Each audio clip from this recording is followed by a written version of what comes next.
All right, all right. Welcome back to the Self-Selecting Podcast, episode 7. I'm really excited to get the feedback from episode 6 with Eric Bagheera.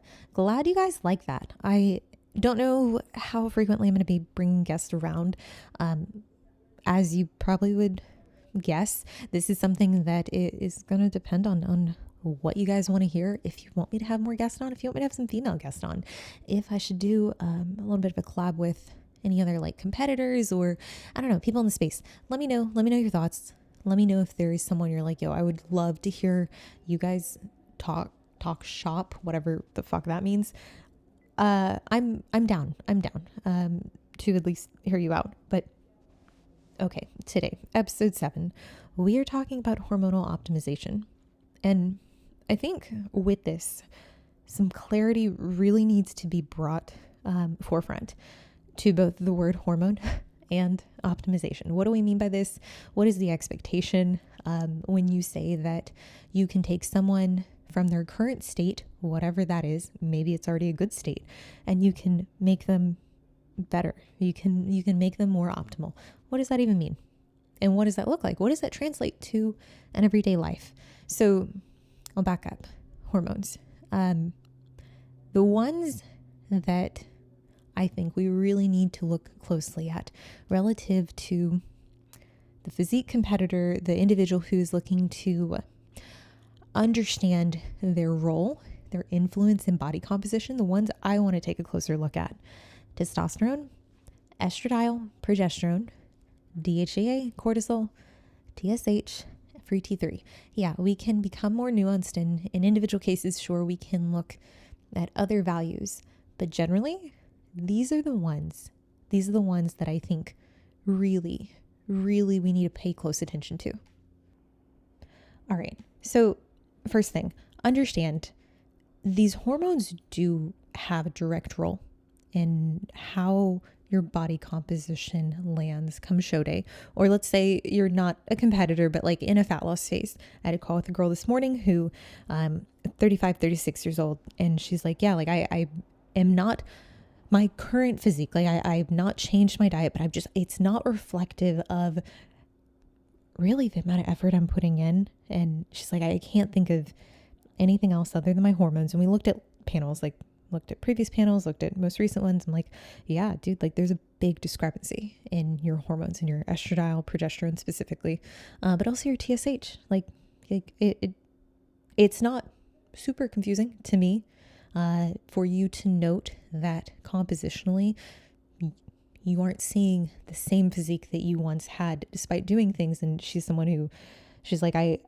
I'm versed on how to do this. I just am noticing like the outcome it's not the same. It's not what I was expecting. Now, yeah, like, okay, we'll address this first. Do you expect these hormones to become downregulated in a competition prep? Yes, you do. So for the competitor who's like, hey, I don't want my hormones to be suppressed during prep, unrealistic. That is probably going to happen unless across the board you are supplementing with fully like exogenous forms of these hormones, which some people do. To each is their own. If their indication is there, cool. But we know this is an expected outcome, even for the athlete who is just trying to lose body fat. If you are trying to lose a significant amount of body fat, meaning you are putting yourself in a position where you are in a larger deficit, let's just say 750 calories or more. Hey, if you're running a mini cut, maybe you hit like 800, 900 for, it's a short sprint. It's a 2-week thing before a vacation, before, I don't know, a wedding, a trip, whatever. Like, we know that to some degree it's expected. And the longer you sustain this phase of low energy availability, hormones will trend accordingly. Now, it doesn't mean that we have to sit back and just accept it. And frankly, there are consequences to doing so. Doing this, there are negative outcomes we're accepting by just saying, oh yeah, like it's just, that's what happens during prep. People will say that. Coaches will say that. I think That is a cop-out, in my opinion. To some extent, I agree, but I think there are strategies. I think there are things that can be done, and often they're just not done because it does take more work. So like the whole reason I got into talking about PEDs and talking about, I don't know, all the shit I do on social media, on all the platforms, is I see a big discrepancy in how very risky drugs are being used. They're oftentimes misplaced, misused, and it's typically to compensate for this down regulation, whether the coach or the athlete even realizes that's what they're doing. They're compensating for a slower metabolic function. They're compensating for an inability to grow. And on some level, if not exclusively, like a very, very large level, this is a result of that athlete being in a state hormonally that is not sufficient for their goals. It is not conducive with them growing. It's not conducive with them losing body fat. It doesn't mean total impedance. It just means that it's going to be harder. Now, we have the ability to leverage these hormones in a way that facilitates better outcomes. It doesn't necessarily mean like you have to support them exogenously, but it does mean you have to do the legwork on the back end to ensure that if there isn't an exogenous support in place, that what is being done, the actions, the parameters we're monitoring are at least considering how these hormones' endogenous production will be affected by being in that state. So yeah, some of them we're going to have to modulate through supplementation. Others, it's going to be lifestyle factors. It's going to be keeping a very close eye on certain variables that people might be like, well, it can't matter that much. Well, no, it matters a ton. Well, these hormones, these levels, okay, they're the ones that are going to paint a picture for us. They're going to drop clues, signs as to what kind of outcome we can expect. So whenever we look at like, okay, testosterone, for instance, like this is one people still regard as a male hormone. And really when it comes to like medicine and the clinical setting, it's one that providers, I don't want to say globally every single provider, but I would say at large, many providers, even in the realm of like HRT and endocrinology, they're not as versed on, and it's a shame. I'll run it back to the girl I had the call with this morning. She's on, however, that's the thing I love. People will be like, oh yeah, I'm on TRT. I'm a hyper responder, like responded too well. And we start like getting into it. I'm like, how many milligrams a week? I shit you not. Like very few people know the actual dosing. So, okay, PSA, you're taking a drug. Do not give me the volume. Don't give me the volume. And I don't mean to like, this is not an attack at this girl or anyone, because I know some of you listening to this, you're my clients, your previous consults I've had, or we've like talked in the messages and you're like, oh fuck, that's me. I'm not coming at you. I promise. What I'm saying is if you don't know the milligram that you were taking per week, that is, it's not entirely on you out the gate, but you do need to figure that out. Like talk to your provider, advocate for yourself. They should fucking be able to tell you how many milligrams you're taking. Like I swear to God, if you ask them and they don't know, run. That's like, this is a problem. Okay. Like it's a very big problem. And anyways, whatever. Okay. She didn't know, and that's fine. I was like, okay, what concentration of a bottle are you looking at? And she told me, okay, I'm pulling to this 0.1 mLs. Okay. We went down to 0.04 okay. Like, yeah, I can do the med math, but it's like, just from a user standpoint, please understand the milligram that you're at, like for your own safety, because maybe you do know, maybe you're like, oh yeah, I take 25 milligrams a week.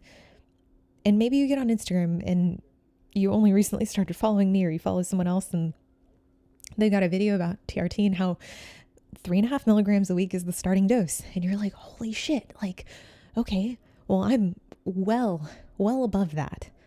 Thank you, internet. Thank you, person floating head on social media.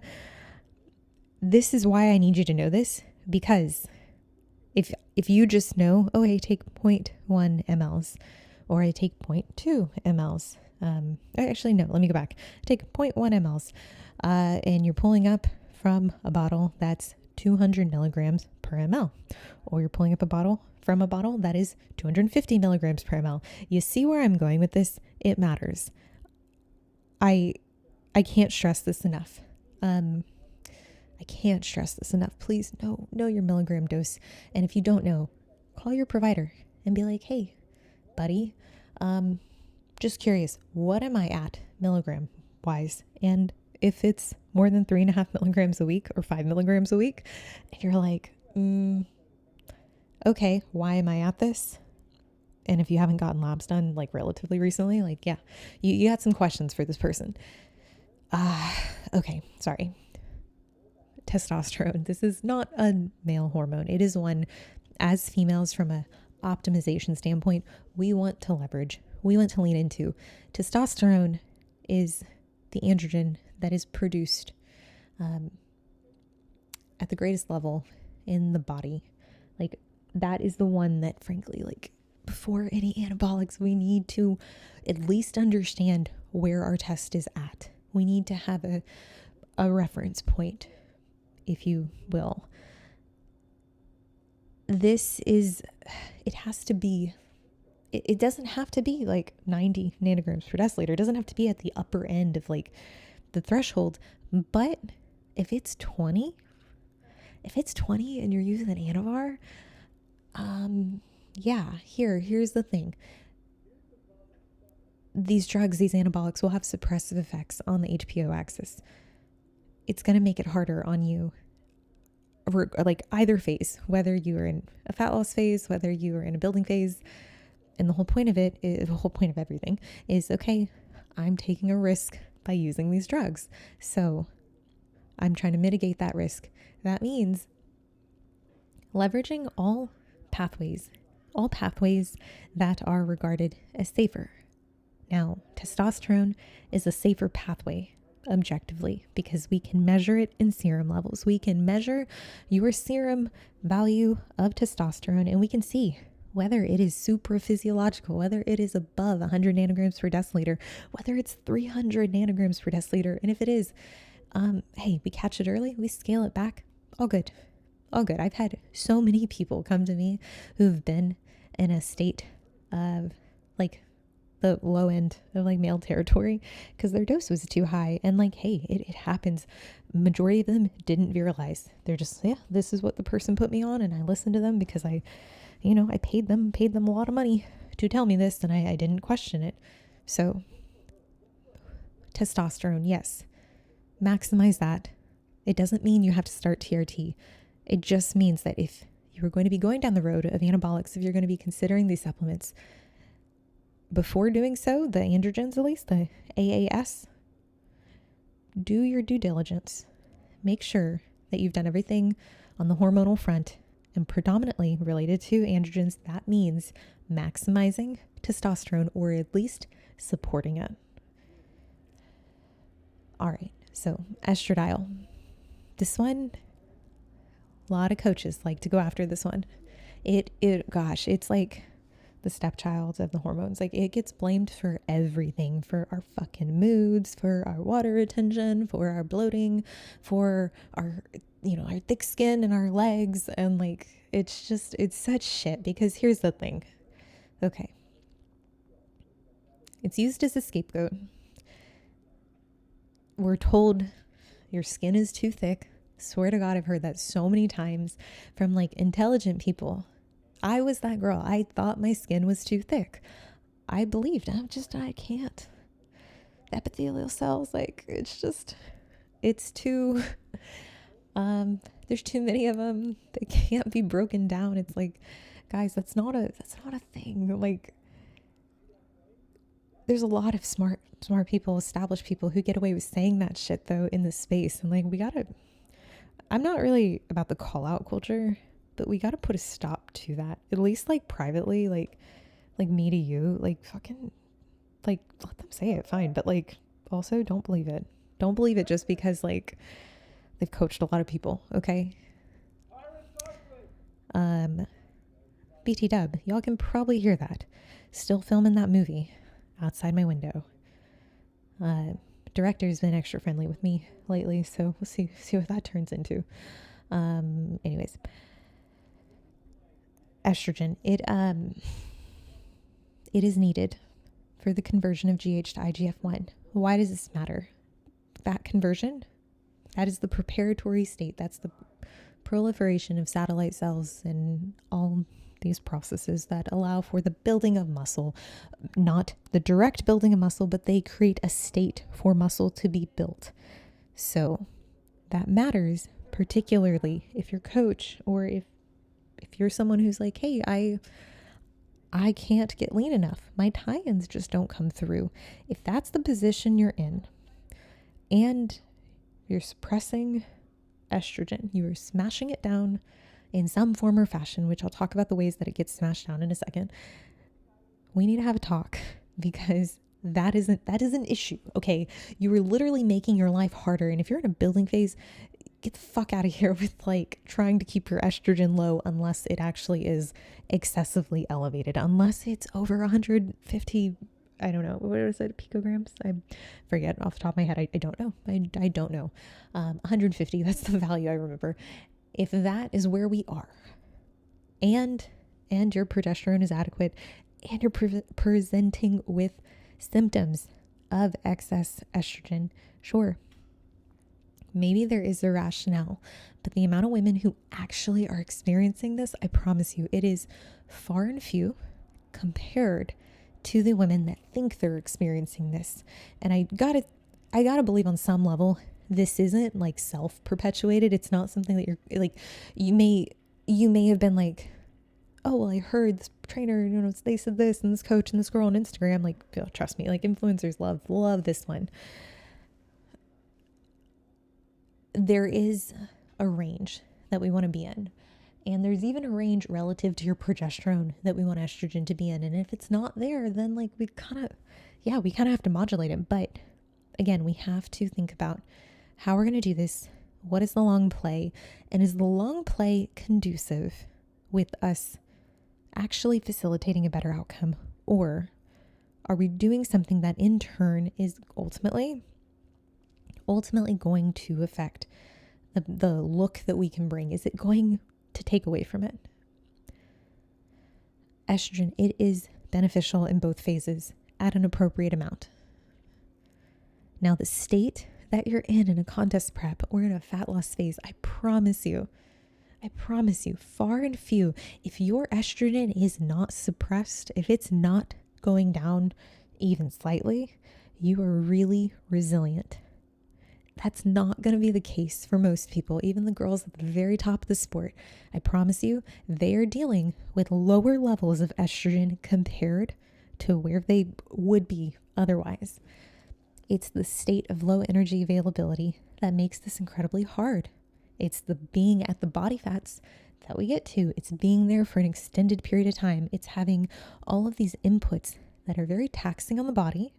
And then depending on your individual I want to just say coding, but it's not the right word. How resilient you are is going to determine how much you can tolerate. Your distress tolerance, per se, I guess. If you are someone who does not have a very high distress tolerance, like hormonally, genetically, whatever, then you might find that even like getting into like the shallow end of prep, perhaps that is too much for you. And if it is, okay, like then it doesn't mean that you can't compete. It just means that we have to be aware of this. It just means that we have to know going into this, like, yo, like we don't have a lot of room to play with here, as opposed to someone who is highly resilient hormonally. They're not affected by these shifts in body fat, by these shifts in energy expenditure. It doesn't make sense to take this hormone that we know is already being suppressed in some capacity, even if you're resilient, and then saying, yeah, we need to further smash it down just in case a little of it is like, coming up. It's like, no, like it's just not wise. And on the contrary, having a little bit of it in, having an adequate amount, is actually going to result in a better physique outcome. Yeah, like just the math on this is just, it's not checking out really when it comes to throwing in like AIs, serums, and it's not, I mean, like, what the fuck do I know? Come on, I'm not on the Olympia stage, but I've gotten very lean. I have gotten, I want to say see-through lean. I'll give myself a little, but I'm telling you, like I've used serums before. Serums as if there's plural. I mean, there are plural, but like I've used Nolvadex before. Just, I didn't like how I said that. And yeah, I got really lean. You know what I also was doing at the time? Fucking 2 hours of cardio, eating so little food, like literally in a state of negative energy. There was no energy available for me. And yeah, I was using Nolvadex a long time. It's not like I was just using it at the tail end. Fast forward, okay, I prepped the following year. I didn't use Nolvadex. I used GH and Clen and T4 and T3. And, I got really fucking lean. I got so lean. I got way leaner than I did the prior year.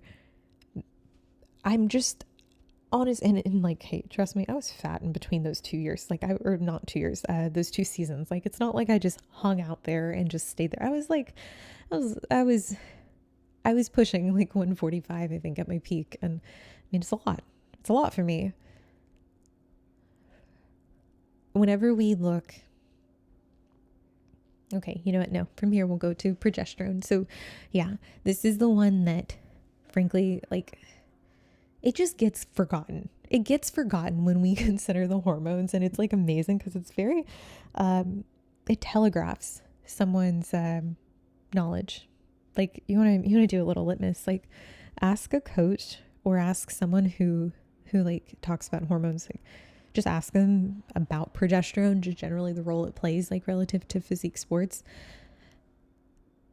It is a marker of someone's like all-cause health, like their overall health state.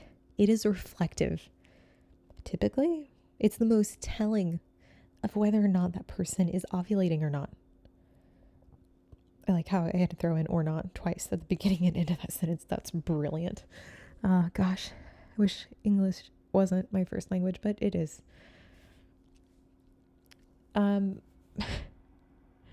We need this hormone to see out pregnancy.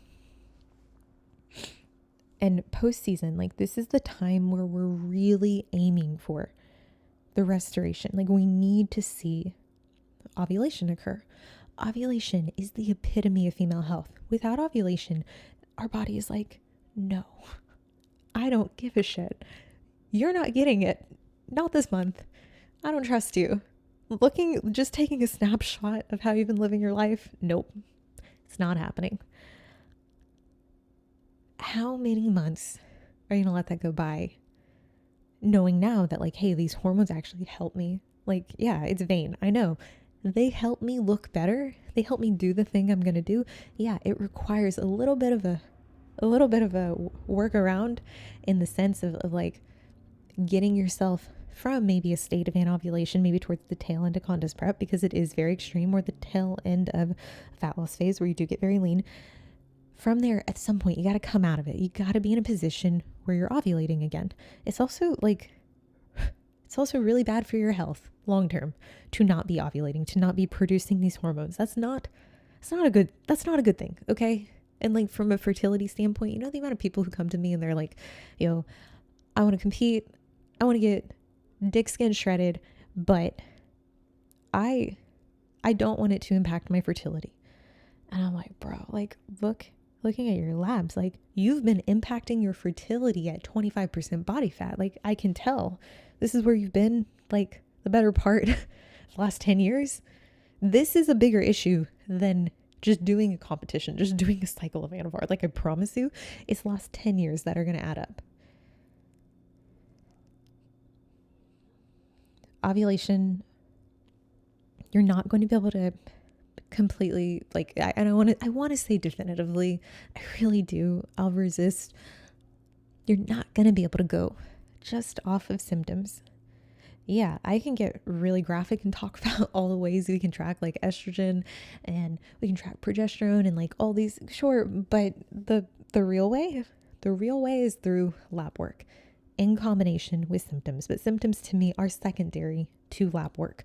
We need something quantitative. We need something definitive, because going off symptoms, this is how you end up at 5x the dose of TRT. You're going to put serum levels like in the 200-300s. We need values. I don't want to go off of your sex drive. I don't want to go off your energy. You know what? I've been on TRT for two-ish years. Sometimes, I've said this before on here, sometimes my sex drive is not great. I work a lot. Yeah, sometimes I don't sleep. Sometimes I get a little stressed out. I kind of live in a state of fluctuating, bobbing, I don't want to say anxiety, because like I'm realizing more and more, I'm like, I don't think I'm nearly as anxious as I thought I was. I think that was a result of the environment that I was in. And I think I'm seeing more and more now that I actually can manage my anxiety and my stress much better when there are not so many, when I don't have nearly as many external stimuli that are impossible, just very, very challenging, just very stressful.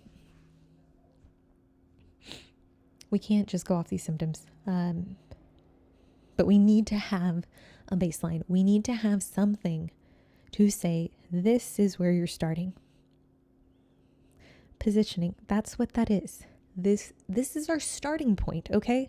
Like it's a precondition. Like I promise you, if you don't know this, how will you know? How will you know if you've gotten better if you don't even know where you were to begin with?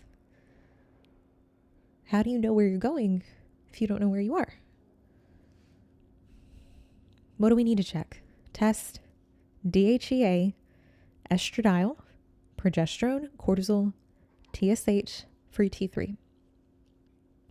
When do we want to check these? Well, do we want to check them in season? Frankly, like, yeah, if you want, like, fucking nerd, like, I'm clowning myself there, so relax, okay? I recall, like, when I was working with John, oh gosh, sometimes I just like reflect back and I'm like, fuck, I've changed a lot in a year and a half, because I mean, truly, I was like, yeah, like, let's see how shitty things are. It's like, why? It doesn't matter how shitty things are. Oh, they're shitty. Could have told you that just from the fact that you're in a prep and you look the way you do and you're doing the things you're doing. Yeah, that's what we expect.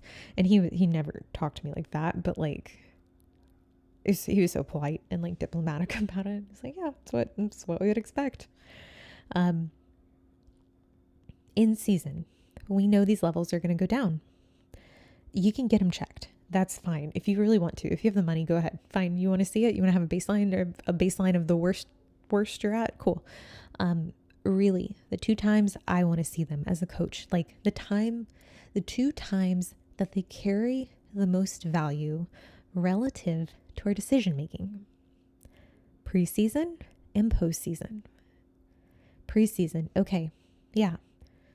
This is going to give us the most visibility into how your season's going to go. Now, I talked about anxiety in episode 5 and like stress and like managing that internal state. Early in prep, you're stressed out. You're like, oh, I wonder if I'm going to be ready. Okay, well, this is part of managing that internal state is having something that you can rely on, that you can say definitively, this is where I'm at. And because of this information, here's my rationale right here. I can tell you based on these numbers, I should have a good prep. And if I don't have a good prep, maybe there's a unforeseen circumstance that comes up. But generally, just based off these numbers, I'm not going in expecting to have a bad prep. I'm not going in like, this is gonna fucking suck. Like, I am really, really gonna struggle here.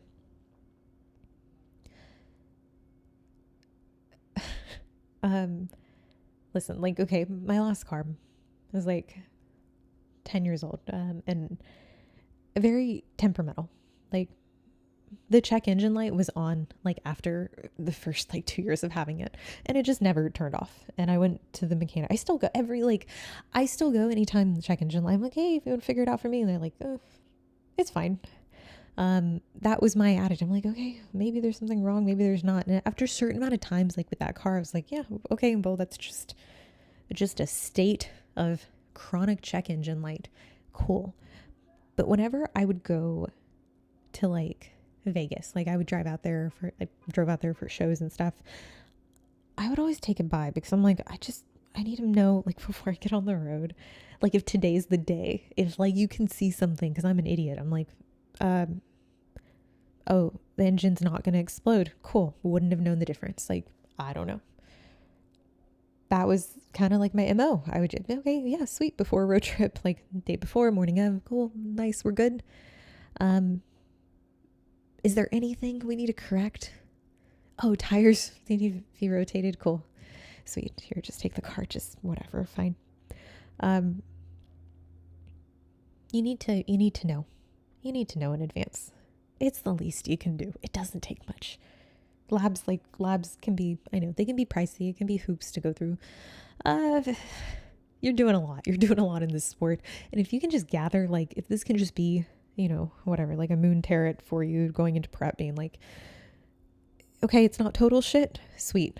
Onward. That's what I would recommend. Now, post-show. Sure.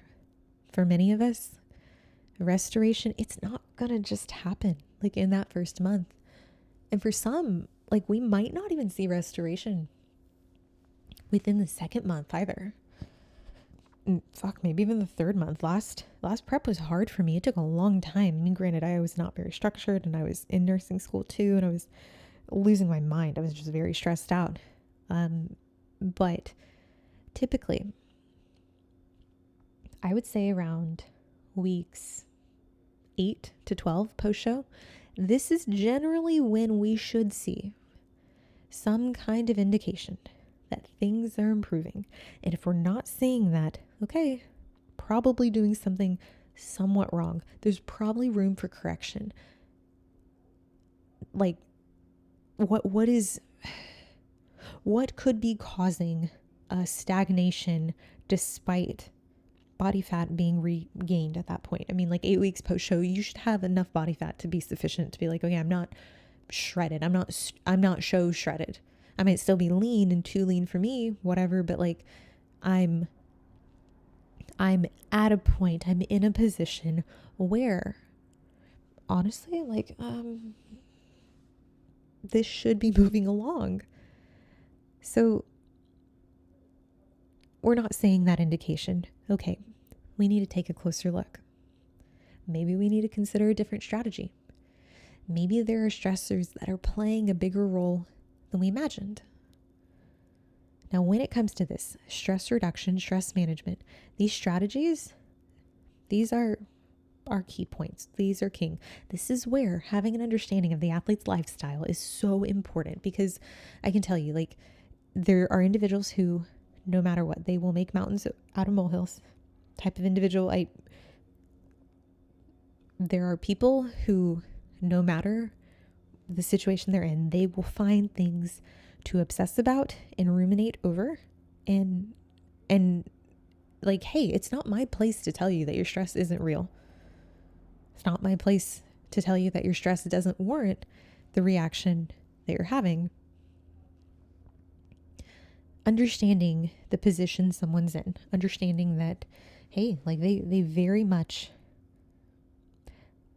it might be too heavy for them. It might be that, yeah, like maybe they do need to go at a slower pace. From a program standpoint, maybe it is too aggressive. But if this is the case, a lot of this is just going to come down to lowering input. So when we talk about input, what do I mean? Anything that at all that drives the stimulus of fatigue, anything that's going to cause stress. So we look at this as a total allostatic load. Okay. Within this, there are two domains, real and perceived stress. The real stress, maybe that is having kids. Maybe it is working, having kids, owning your own business. Maybe it's just having kids. Like that can be enough of a stress. Allostatic, I'm talking about the perceived as well. So you have the real, the I didn't sleep. I'm in a dietary phase, and like physically being at low food is very challenging. Okay. What else? Then we have, I guess let me go back, because I have a client right now, like she's going through some shit in her relationship. She's like, yeah, dude, like we fight all the time. Like I really would like to break up right now because I need to get out of this situation. It's awful. I'm like, fucking let's go. Let's do it. What do you need? Like, I'm so about that. Like, get the fuck out of that situation. And that is a very much like a real, like someone, like in her case, like someone coming home and like attacking her and like just like causing shit all the time. I'm like, what can we do? Can we remove you from this situation? And if the answer is no, okay, like what else can we do? And okay, so then we get into the perceived. The perceived is like, hey, you know what? Like you're worried about like stress. I don't know, within like, I was going to use such a dumb example. Like, also a dumb example. You worried about job stress. Like, okay, you think you might get fired and like, that's kind of in the back of your mind. And maybe it's just anxiety, like that's like accumulating, but you have nothing to go off of. Maybe you're worried. I don't know, like you're in a newer relationship and like you can't figure shit out and like just things are hard and it's kind of like circling in your mind, even at times when it shouldn't be. And now it's compounding. Maybe in your current relationship, you're like, oh, I want to bring this up, but I don't know how to bring it up. I don't know. Maybe these are terrible examples of perceived stress. They sound terrible as I say that, as I listen back to them moments ago. Maybe it's fucking body dysmorphia. Like, I mean, really think about it. Like that is completely perceived. It's not a tangible thing. And like, yes, there's a point where your health actually does truly make an impact in that regard.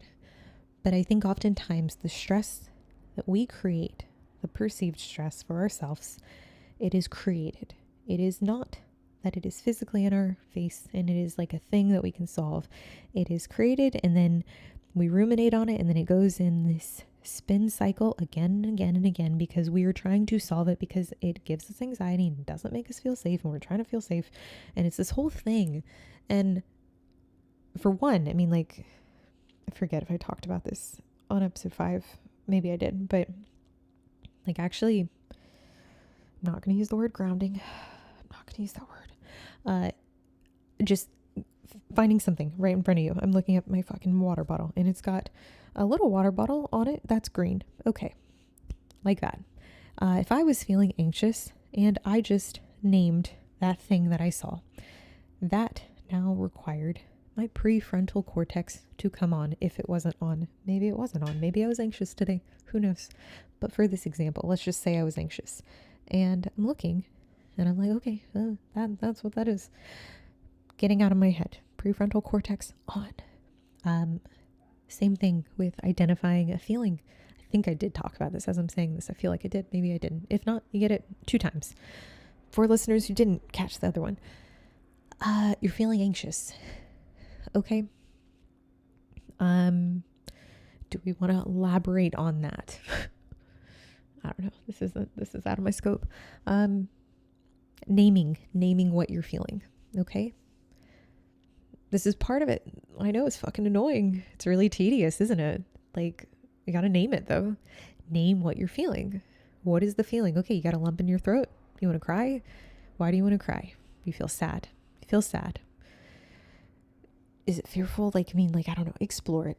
Just figure it out. Like, figure out, name the feeling, not the metaphor, not the analogy, not any other form. Like, as simple as possible. That's what you need to do. Don't create a riddle out of your feelings and your stress. That I think can be very helpful from a anti-rumination, anti-stress tactic. Anti-anxiety? No, that's like beta blocker. I think when it comes to these management techniques, they're not as straightforward as take a beta blocker, because like that you can't get in the habit of just doing that all the time unless it is debilitating. And even though we should still be working on these non-pharmacological interventions, we should still be doing that. Managing stress, understand that it varies greatly. Like the perception of it varies. Like these stupid examples that I gave. Gosh, should have gone with the dark examples that I wanted to give. It would have been better. Your perception of stress, it varies greatly. So how you approach it, it does have to be pragmatic relative to the individual. I find addition by subtraction to be a very useful tool. So what are the disruptors? What are the things that are easiest to correct? What are the things that are causing the most stress? Do we even have the ability to modify them?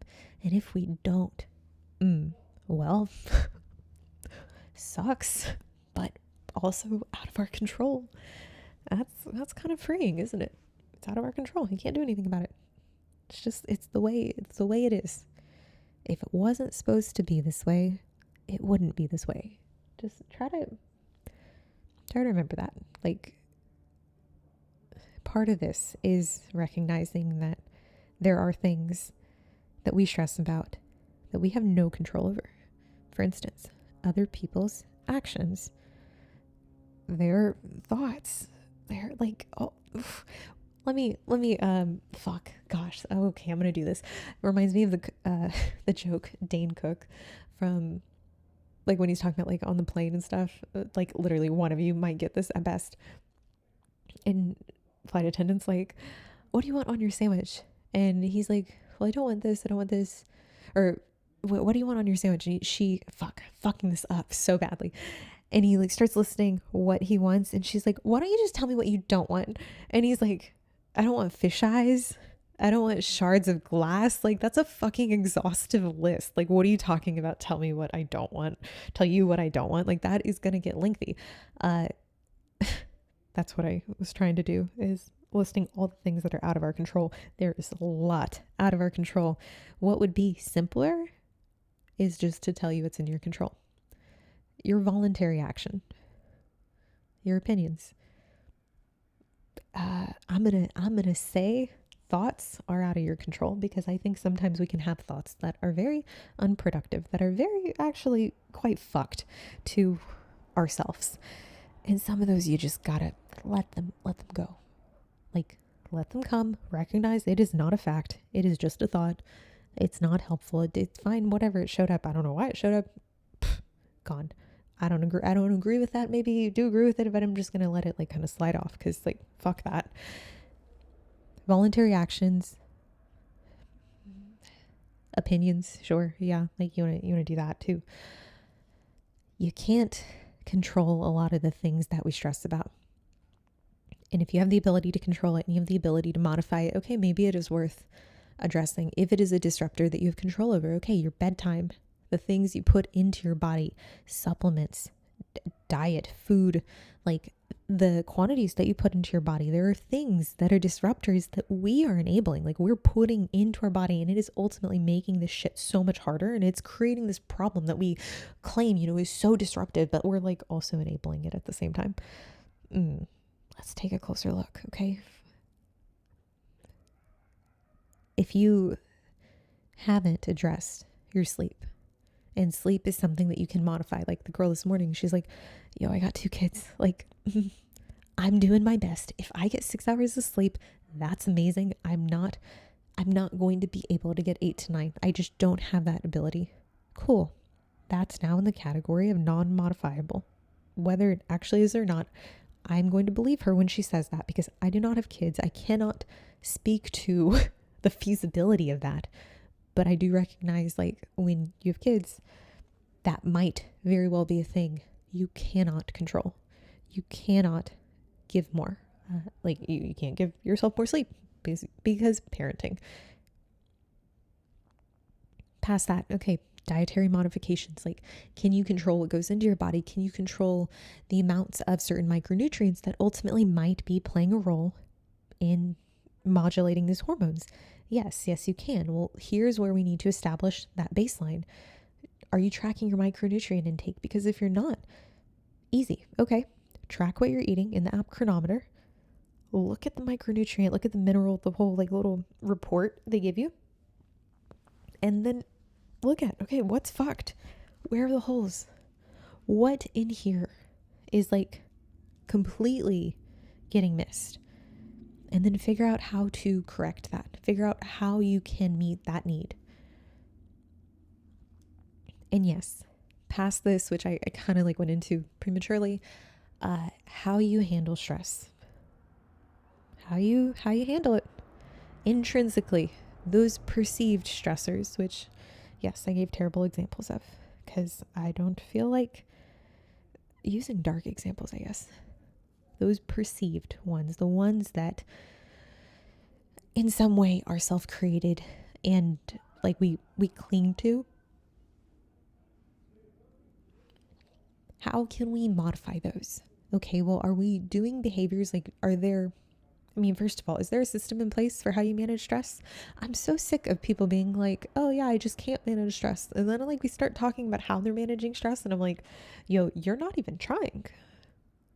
Like, you don't have a system in place. Like, if I'm your employee, you bring me on and I'm like supposed to learn how to do shit. Like, you should have, this is dumb, but I'm going there. You should have like a write-up for how things are done. Okay, when this happens, this is what I do. I was talking to someone about this recently, and how like, for me, like generally the coping mechanisms are there. And yeah, sometimes they're fucking not. Sometimes that system's in place, that step 1, 2, 3. Sometimes I get to the list and I'm like, well, I don't know where to start, because like the state we're in, it's not really conducive with these things. But you know what? Fuck it. We'll follow instructions. We'll just do step 1. Okay, we'll do the thing that feels dumb, that feels like, oh, this is not going to work. Go ahead and do it. Humor me. Just take the time and just show me it doesn't work if it doesn't work, okay?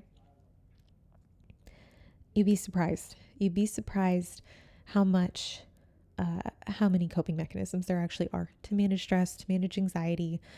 And I think this is one that like it is very hard for people to find the value in, specifically when they don't have that buy-in initially and they don't have a lot of belief in like even just like what these techniques are. Like, I think like, yeah, it can be a turn off. It can be like, oh, I don't want to do that. Like, there's no way that's going to work. Like, my stress is just too great. It's like, yeah, that's your ego talking. Like, I get it. Like, you stress way differently than every other person in the world. Cool. You gotta figure out, okay, like, where is the stress coming from? Is it something that's within your control, out of your control? And if there's like one thing I want you to take away from this episode, if there's one thing out of all this that I want you to take away, it is that your ability to manage stress is either going to be your greatest asset or your greatest liability. We need to find that root cause. And then from there, can we modify it? What factors are easy to modify? Because outside of contest prep, okay, let's be honest, fatigue should be managed. It's not it's not good enough to just be like, oh no, like I live in a state of high stress. Like, okay, some people do. Some people truly do. And if that's the case, okay, accept it if you can't modify it. But relative to competing, my recommendation, like as the consultant, I would be like, well, if this is how you manage stress in a state where stress should be managed better, we can predict that in a state where it's going to be harder to manage this stress, that these stressors will have a greater impact on your physique. And if you're okay with that, okay. If we can't do anything about it, okay. But these are just the facts. We're looking at hormonal imbalances that are driven, like they're exacerbated by stressful environments. So at the very least, in a state where you're able to reduce those inputs, that is the time we should be getting good at this. That is the time we should be practicing this skill of stress management. And then we should be fucking like it should be dubs. Like every week should be like, yep, and I handled it better this week. And you know what, a new thing, fuck it, throw a new thing at me because I need a bigger challenge, because I figured out how to manage my stress so well. That's what I want for you. I want you to have, God, this is fucking dumb. No one's going to get this. I want you to have slippery shoulders. I want you to just let it roll off. Don't take it too heavily. Fuck, that's dumb. Even with all this, okay, yeah, like you audit like how you're managing stress, you audit the diet. Some people still might require exogenous supplementation and support, but what is going to have the greatest impact is your ability to make these decisions around stress management. Yes, make these decisions around what can be done, because come contest prep, this is the point where that skill set, you developing that skill set in your off season relative to hormonal optimization, it will pay dividends. It will put you in such a better state. And hey, you do all this that I laid out here, maybe you still need HRT. Maybe you still need truly like supportive therapy, because everything that you've done is still not enough to put you in a range where it's conducive with these better physique outcomes. I just want you to have the ability to make that decision for yourself, not out of a lack of knowledge, not out of this idea that is the first tenet of progression. Like that is how you approach hormonal optimization. It doesn't have to be. A lot of people will make that jump prematurely, and that's okay it's okay if you do. But these other things, they will move the needle to a much greater degree. And that's probably my cue that I'm getting all cotton mouth, throat hurts, and I need some fluid. Because this was a long one. Thank you guys for tuning in. If you're going to be in Charlotte, in Carolina, in either Carolina, come out and see me at the Carolina seminar. It's a short drive, I'm sure. I imagine. I don't know. I'm going to be speaking tomorrow. Not tomorrow. Nope, it is Thursday. I'm going to be speaking on Saturday. Don't know what time. The seminar is from 12 to 4. I'll be speaking at some point in between those hours, Eastern Standard Time. I will be putting out information on the next webinar coming up soon. I have a few ideas, but I would love to hear your thoughts. So if you got anything you're like, hey, do this for me, please let me know. If you are interested in one-on-one coaching, I am taking clients. I have all that information up on my website. But if you just want to book a call, if you want to just set up a 15-minute, you're like, hey, I'm gonna hire you. I just want to interview you and just get a feel, make sure you're not weird on Zoom. I would like to make sure you're not weird on Zoom either. That's kind of the point of these 15-minute calls. Let's just see how we vibe. First date, but at a set time limited style. Let's do that. That's how I do coaching. Very slow paced in that sense. seriously, these 15-minute calls are designed to get a better feel for whether or not we're a good fit for each other, just to make sure, like, hey, there are some things I know people are like, hey, I really want help with this. And as much as I would love to help, I'm just like, damn, that's like outside of my scope by far. Like, that's not something I'm gonna be able to do. And it's a little easier, and I think it can just do more for the client if I'm able to tell them that up front versus it seeming like I'm blowing them off via email. Also, too, I got a lot of questions. Sometimes I like to ask questions, and I like to get the full story, not the cliff notes. So that's where those come in. But yes, I am accepting clients, both lifestyle, contest prep, and then for clients who are like, hey, I got a coach, or I'm doing this thing myself, don't really need a coach. Like, I don't need you as a coach, but I kind of want you in some capacity. Situationships. Yep. I offer that, I guess. I guess that's what we could call that too, but it's more of a consultation. Yeah, it's a consultation. That's more appropriate. I offer that. So, I mean, that's going to bite me in the ass. I can't believe, like, yeah, we'll just leave it in. Okay. So, consultations, you can book a call. That can be whatever you'd like to talk about. So, fucking nutrition, training, supplementation, I don't know, life goals, stress management techniques. If you want to hear some other terrible reference points for perceived stress, I can talk to you about that as well. Anyways, I hope you guys enjoyed this. As always, I will see you in the next one.